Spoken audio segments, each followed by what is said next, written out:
kwita ngo barandeba, we kwita ngo baravuga gute, ngo we kwita oya, wowe gishire mu bikorwa none ahagikore. Niyo mpamvu tubona abantu bakize, niyo mpamvu tubona abantu bafite amafaranga tutazi uburyo bayabonye. Ugasanga akora twatuntu ku ruhande twihishe, akora twatuntu ku ruhande dutoya wowe utakekaga, agatangira akabona amafaranga gake gake. Nyuma y'umwaka umwe cyangwa se nyuma y'amezi 5 agahita abona ka kazi gahenze, cyangwa se agahita aba umuntu ukomeye utazi resources, utazi ahantu yakura. Niyo mpamvu rero urabikunda ubyiyumvamo, none se nutabikora uzi ngo uzabona akazi ryari? Ufite iyo bachelor's degree nibyo ndabyumva, ariko wibuke ko nta famille nziza ikomeye, nta muntu muziranye ushobora kukurangira akazi. Guys, sidushaka kugira ngo tubone isura yawe niba unabyo bitinya, oya, hari uburyo. Shaka abantu bagufashe, cyangwa nanjye uzamamagare ngufashe, uzabyandike muri comment niba uzi koko kubyiyumvamo. Ndagushimiye wowe wemeye gufungura iyi video. Amahirwe, ibyishimo, umunezero, amafaranga nibyo nkwifurije kandi bihoraho bitagabanyije. Uyu munsi tugiye kurebera hamwe ibintu 5 abakobwa, abasore bakunze gukoresha kugira ngo binjize amafaranga, kugira ngo bagire amafaranga menshi.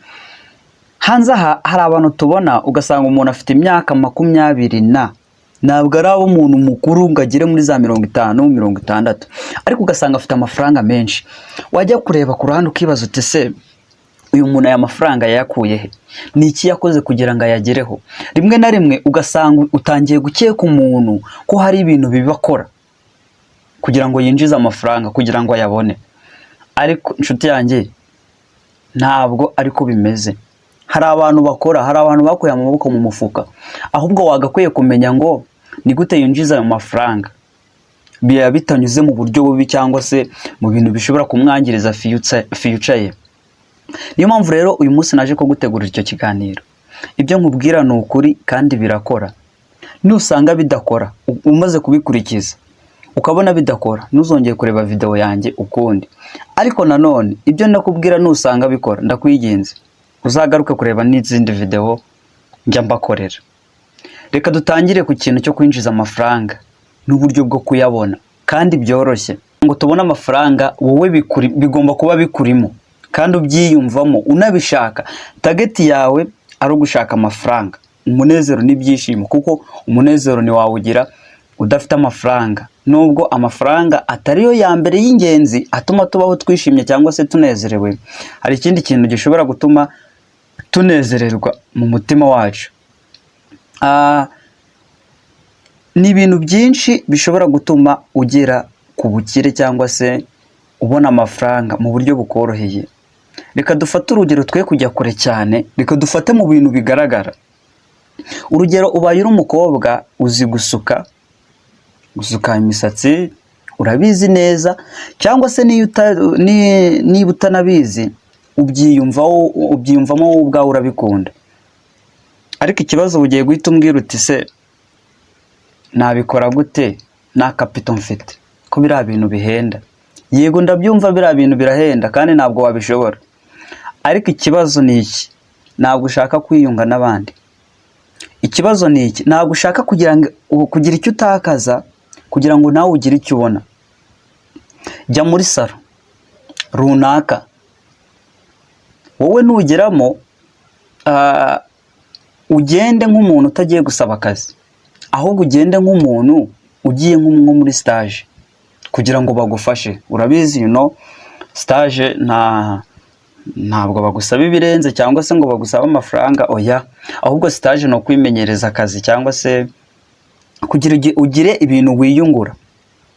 Niba bikwemerera wowe kwita kuvuga ngo ngiye gukora for free, ibyo ngibyo nukabyiteho nshuti yanjye, nukabirebeho ndakwigenze. Nutangira gukora bya bintu niba ubizi cyangwa se niba ubyiyumvamo, uzarushaho kubifata cyane no kubimenya cyane. Hanyuma y'ibyo byose rero, umaze kugeramo bamaze kukwemerera for free, nawe ubwo urihangana nyine, ugomba kwimenya muri iyo minsi. Nubikora umunsi wa mbere n'ubu ubizi koko, ndakeka ko bashobora kuzaguha akazi. Ibyo nkubwira ni ukuri. Nubikora bakabona ubifitemo umuhate, ndakeka ko boss waho cyangwa se boss lady waho hantu urimo gukorera ntabwo ushobora kuzagenda gutyo gusa. Ashobora kuzagufasha cyangwa se akakurangira akazi cyangwa se nawe ukaboneramo andi mahirwe. Ikintu kitwica ni ukuvuga ngo ngiye gukora for free, ngiye gukora ubusa. Ariko gerageza ujye gukora for free, werekane ibyo uzi. None niba nta capital ufite yo kubitangiza bizagenda bite? Gerageza wihangane ukore icyo kintu. Urundi rugero, uzi guteka neza. Guys, uzi guteka, nawe ubyiyumvamo, nawe urabizi neza ko iyo watetse ibiryo biba ari ibintu biryoshye cyane. Ariko ntabwo ushobora gufata umwanya ukavuga uti ariko ko nzi guteka iki kintu, wafungura YouTube channel nkazajya nyerekana. Sidushaka kugira ngo tubone isura yawe niba nabyo bitinya. Oya, hari uburyo, shaka abantu bagufashe, cyangwa nanjye uzamamagare ngufashe, uzabyandika muri comment niba uzi koko kubyiyumvamo, niba uzi guteka, niba ubishoboye uzambwire ngufashe. Uzajya ufata amashusho urimo uteka, cyangwa se guteka ntabwo bisaba kuvuga ngo ndagura ibi bintu byinshi. Oya, bikore as sample, bikore ukoresheje utuntu dukeya, igitunguru kimwe, ibirayi. I know ntabwo bizi ngewe ariko wowe ushobora kuba ubizi. Kora as sample, ngewe uzamamagare nzagufasha. Uzajya werekana amashusho yonyine, wowe wikuremo. Hari uburyo bwinshi bwo kubikora. Ibyo bintu bishobora kukwinjiriza amafaranga. Uzi gukora imishinga, uzi gutekereza neza, ariko wabuze ahantu wamenera kugira ngo winjire. Why not utaganiriza umuntu w'umukire runaka? Why not utaganiriza abantu 5 runaka ku buryo mushobora gufatanya? Ibyo nkubwira ni ukuri kandi birakora, ubigerageze. Erega ubundi ikitwica no kugira ubwoba muri twebwe. Nyine tukumva turitinye, tukumva nta kintu dushobora gukora, tukumva nta kintu dushobora kugeraho, cyangwa se ukumva ko kakantu gatoya uzi, kakantu ushoboye gukora bisaba amafaranga menshi, cyangwa se hari icyo bisaba abantu bakomeye kugira ngo icyo kintu kibe. Oya, ako kantu gatoya uzi wowe kandi wiyizeho, gakoreshe ugakurikize. Ikitwica muri iki gihe gituma tutanatera imbere cyane ni ukujya gukora ibintu wowe kugira ngo tubifate gute, kugira ngo uhite ubona amafaranga byihuse. Kora cya kintu wiyumvamo wowe ubwawe. Kandi ndabizi neza ko nta muntu utagira impano, nta muntu utagira icyo ashoboye mu buzima uko byagenda kose. Hari uzi kuririmba, hari uzi gucuranga, hari uzi guhinga, hari uzi korora, hari uzi kudoda, yewe ni ibintu byinshi. Ahubwo icyo dukeneye ni ukugira ngo ako kantu gatoya uzi ni gute nakuririraho, ni gute nakazamukiraho kugira ngo ngere ku bintu byinshi, kugira ngo ngere ku bintu byinshi bihambaye. Nicyo kintu rero dukwiye kwiga, nicyo kintu dukwiye kumenya. Uri wa muntu uzi ikoranabuhanga. Guys, uzi utuntu twinshi kuri computer, uzi ibintu biteye ubwoba kuri machine. Nawe haba igihe ubivumbuye, wafashe machine yawe ugatekereza, cyangwa se kuri telefone ugatekereza, ukumva uratunguka, uvuga uti niba uzi ko bikora abana, niba uzi ko bikora. Ariko guys, wananiwe gutekereza gufungura YouTube channel ngo uzajye ubyerekana step by step. Hari abantu hano tutazi gukoresha email, kandi email ni ikintu cyiza cyane, kikubikira ibintu imyaka n'imyaka. Hari abantu tutazi gukoresha email, hari abantu password yo tuyibagiwe bibi kibazo, tutazi uburyo twayigarura. Hari abantu tutazi kwandika document, kandi rimwe na rimwe tuba dushaka gukoresha machine, muba mubona ko ibintu byose ari ikoranabuhanga. Ariko ntabwo uzi gutekereza ngo ibi bintu nabibyaza umusaruro gute, uretse kuba ubizi gusa wowe ubwawe, you know. Nshuti yanjye, that's a problem. Impamvu ndi kugenda mvangamo ibintu bitandukanye nuko hano ni abakobwa n'abasore. Hari ibyo abakobwa bagomba gukora, hari n'ibyo abahungu bagomba gukora. Niyo mpamvu ndi kugenda nkoresha ingero zitandukanye. Ibyo byose rero uzi, gerageza ubibyaza umusaruro, ntubyicarane. Hari ibintu byinshi bitandukanye twagakwiye gukora. Why not utakuye amaboko mu mufuka nawe ugakora nk'abandi? Tangira ku kantu gatoya, nta kintu ushobora kugeraho ariko burya nibyo bintu bya mbere biguhesha amafaranga menshi mu buryo utakekaga. Uri umukobwa cyangwa umuhungu uzi gukora keke zimwe zikoreshwa muri birthday cyangwa se mu bukwe, mu birori, urabizi neza kandi urabishoboye. Nshuti yanjye, why not udashobora kujya kujoininga abantu bari kudekora ahantu runaka, haba muri birthday, sinkubwiye ngo witumirize ujye gufeta ikirori cy'abandi, oya, wajoininze umwe muri bo ukamubaza ukavuga uti ndashaka kuzaza kubafasha kudekora for free, byonyine for free, urumva? Hanyuma nidusoza kudekora nahe cyangwa se nigendere. Why not utabikora se? Hari uburyo tujya twifatamo, mbese ukabona ari nkaho hari ubujiji bundi twifitemo. Twagakwiye kubikosora ibyo bintu. Aho ngaho ubonye amahirwe yo kujya gukora for free, uri gukora keke cyangwa se uri kudekora, uzi ibintu byo kudekora, ndakeka ubikoze neza umuntu ubihagarariye aho ngaho abizi, undi munsi ntabwo yazongera kugusiga. Kandi ibyo nkubwira ni ukuri. Ntushobora kuba joininga basi umunsi umwe, ni ikibazo. Ni ikintu twagakwiye gutekerezaho. Uzi kudoda, ubu ngubu hano ushobora guhita umbwira uti none se nshuti yanjye nasoje kaminuza, mfite degree, mfite bachelor yanjye, ubu koko mfata icyarahani njye kudoda mu isoko? Umva ibintu urimo gutekereza, ariko urabikunda, ubyiyumvamo. None se nutabikora uzi ngo uzabona akazi ryari? Ufite iyo bachelor's degree, nibyo ndabyumva, ariko wibuke ko nta famiye nziza ikomeye, nta muntu muziranye ushobora kukurangira akazi. Guys, why not utafata icyarahani ukajya mu isoko ukabikora? Ibyo bintu uri kwita ngo ni bitoya, cyangwa ibyo bintu uri kwita ngo birasebetse, nibyo bintu bishobora kuguha akazi ka ya bachelor yawe. Urimo kudoda uyu munsi, uri kubikora gake gake, bari kuguseka, nibyo, ariko none miti uzajya uyikuraho? Uzajya ukuraho megabyte ujya kubikora? Impamvu ugomba kujya kubikora ni iyi: ubikora uyu munsi, ukabikora neza, ejo ukabikora, nyuma yaho ugasanga ni wowe ufite atelier nziza, ni wowe ufite company yigisha kudoda. Uko kugira company yigisha kudoda, cyangwa se uko kugenda udevelop abandi bakozi kuri wowe, utangiye kwaguka, ni hahandi umenyana n'abantu bakomeye, ugatangira guhabwa noneho kubona opportunity y'amahirwe. Sasa utangiye kumenya n'abantu bakomeye, ya bachelor yawe ugiye kuyikoresha. Ibyo nkubwira ni ukuri. Umenyanye n'umuntu ukomeye ufite akazi muri company runaka, uri kumudodera, cyangwa se afite ikirori, uri kumufasha mu kirori cye, ni wowe za protokora ku makositimu bazambara, ku gatimba bazambara.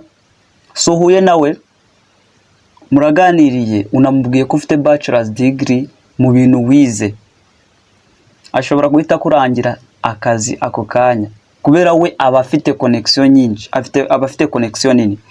Ubonye akazi ka ya bachelor's degree yawe, ariko nanone hari ikindi kintu wubatse, ufite yatoreye y'ubudozi yawe ku ruhande, nayo ikwinjiriza amafaranga. Nshuti yanjye, ibyo gukora ni byinshi birahari, ahubwo twebwe uburyo twitwaramo n'uburyo twifata nibyo butuma tutabona amafaranga uko bikwiriye. Uzi gutwara imodoka, ufite permit, ufite permis, ikibazo gihari ngo ni wajya mu igaraje ngo yuko ufite kaminuza. Uri muri beshya. Iyo permis yawe sizakora ryari? Uzagura imodoka yawe ryari? Why not utagiye mu igaraje, ariko utagiye kureba n'uburyo buzi imodoka? Uko koza imodoka kwawe, cyangwa se uko kujya kubareba no kubasura, ushobora kuhahura n'umuntu ushaka umushoferi. Kandi ibyo nkubwira ni ukuri, I swear. Ufite ijwi ryiza, yewe washobora no gutegura ibiganiro, washobora kubwira abantu, ufite inama nziza, ariko ntushobora kuza hano kuri YouTube channel ngo utwigishe. Hari ibintu byinshi guys twagakwiye gukura amaboko mu mufuka. Niyo mpamvu rero nawe muri wowe ndagusaba kugira ngo niba hari ikintu uzi neza wowe wigizeho, aka kanya uyu munsi wa none tangira ugikore nyine, tangira ugishire mu bikorwa. We kwita ngo barandeba, we kwita ngo baravuga gute, ngo we kwita oya, wowe gishire mu bikorwa none hagikore. Niyo mpamvu tubona abantu bakize, niyo mpamvu tubona abantu bafite amafaranga tutazi uburyo bayabonye. Ugasanga akora twatuntu ku ruhande twihishe, akora twatuntu ku ruhande dutoya wowe utakekaga, agatangira akabona amafaranga gake gake. Nyuma y'umwaka umwe cyangwa se nyuma y'amezi 5 agahita abona ka kazi gahenze, cyangwa se agahita aba umuntu ukomeye utazi resources, utazi ahantu yakura. Niyo mpamvu rero utagakwiye kujajinga umuntu mu buryo wowe utazi abonamo amafaranga, kandi ibyo nkubwira ni ukuri. Reka dukomereze ku kintu cyo gufata ibyemezo mu rukundo. Iki nacyo ni ikintu cy'ingenzi cyane mu buzima bwacu bwa buri munsi. Abakobwa n'abasore tugorwa cyangwa se duhura nacyo, gishobora gutuma tutinjiza amafaranga, cyangwa se gishobora kubona tutabona amafaranga uko tubyifuza. Ubundi niba ugiye kujya mu rukundo wagakwiye kuvuga ngo ni hehe nabonera umukunzi. Nshuti yanjye, kuri social media, izi mbuga nkoranyambaga twirirwaho, ntabwo ariho twagakwiye gukura abakunzi.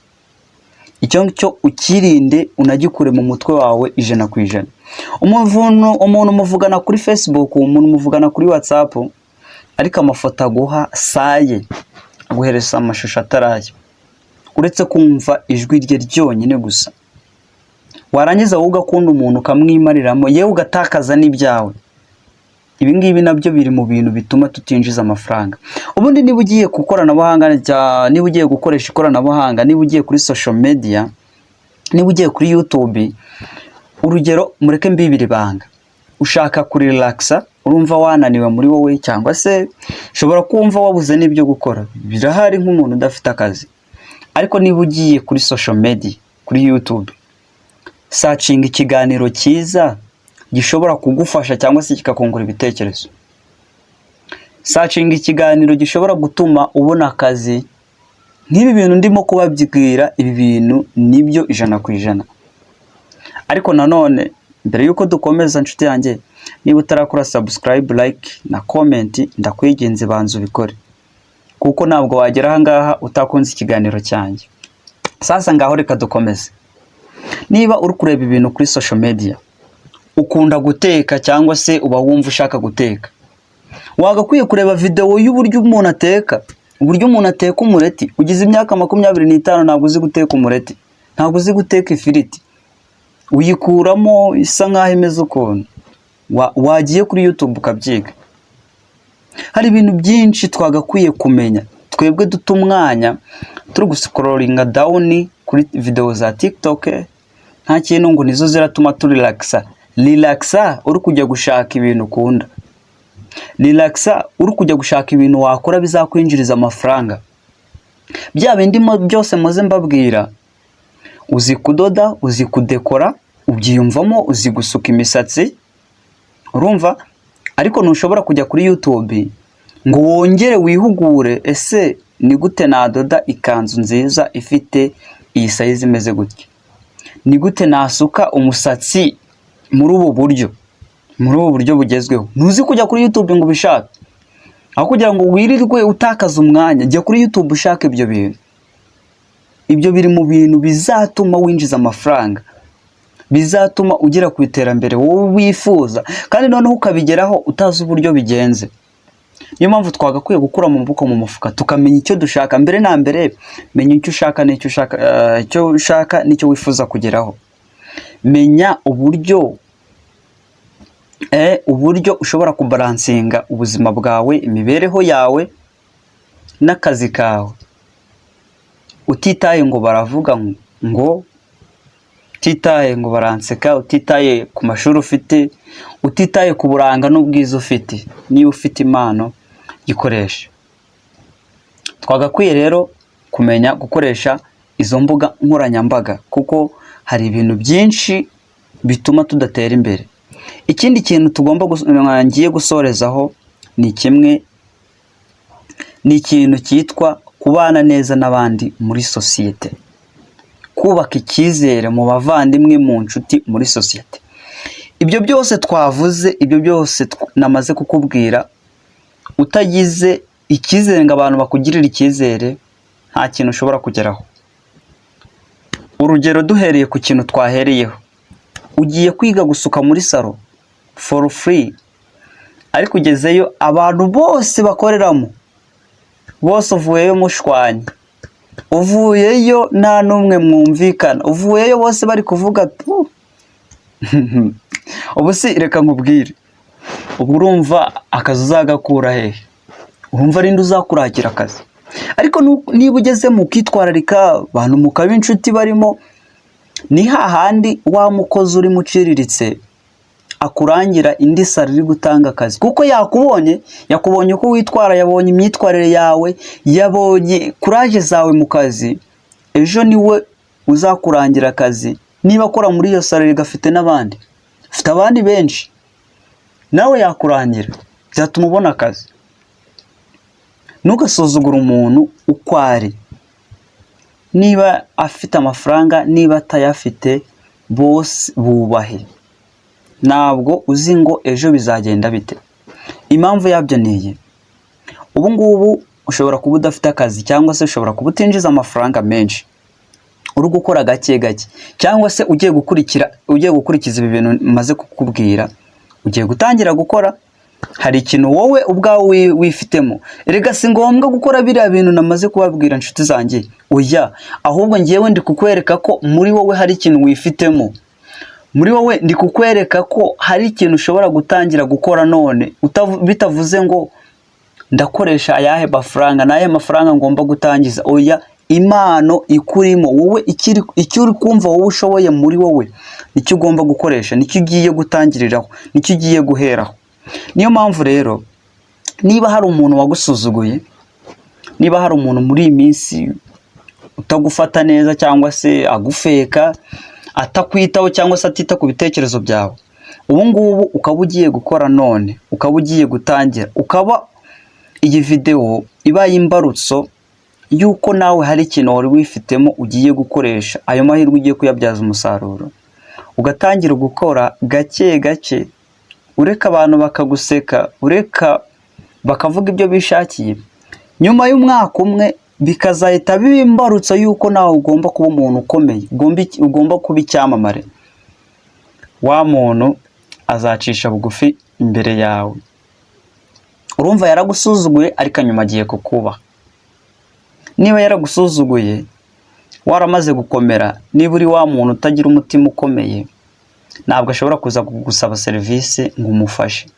Niyo mpamvu utagakwiye gusuzugura umuntu uwo ari we wese, uko ameze, ibitekerezo bye, uko angana, indesho ye, uko asa. Ntabwo uzi future ye. Nicyo kintu Imana yaduhishe kinakomeye cyane. Ntabwo uzi ngo ejo umuntu azabaho gute, ntabwo uzi uburyo azaba ameze. Ushobora kumubona uyu munsi atameze neza, bidakunda, ariko ejo bikazaba imbarutso, bikazaba mbese nk'ikintu gitunguranye muri sosiyete. Niyo mpamvu rero wagakwiye kwitonda, ugacisha bugufi aho uri hose, ibyo ukora byose, amafaranga waba ufite yose, kuko ushobora kuba uri gukora uyu munsi ibintu biri kugenda neza, ariko ejo ugahomba. Ndakwiginze rero, gira aho ugarukira, kandi ugire n'uko witwara muri sosiyete yacu ubu ngubu turimo. Ibyo byari ibintu rero, yari imbarutso byo kugira ngo nkwereke ko muri wowe burya hari ikintu wifitemo bagakwiye gukora. Waba umukobwa, waba umusore, waba umupapa uraho ubona bitagenda neza, waba umumama, waba umwana muto, hari impano nawe wifitemo ushobora gukora itabangamiye izindi gahunda z'ababyeyi, cyangwa se itabangamiye amashuri yawe mu buzima bwacu bwa buri munsi. Reka nongere nkwibutse gukora subscribe. Ni ukuri, ni umugisha, ni ingenzi kuri twebwe.